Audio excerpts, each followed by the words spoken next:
లోకం ఒక మాయని తెలుసుకున్నాను. ఏది నా సొంతం కాదనుకున్నాను.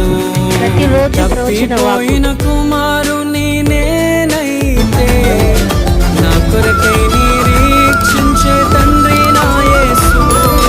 తప్పిపోయిన కుమారుని నేనైతే నా కొరకై నిరీక్షించే తండ్రి నా యేసు. ఈ లోకమంతా నేను వెతకినా నాకు లేదయ్యా ఎక్కడా. నీ చిత్తమే నాలో నెరవేరుచున్నది. గడిపినా నా హృదయం పొంగెను. నీ చిత్తమే నాలో నెరవేరుచున్నది. పవిత్రురాలైన కన్యకగా నీ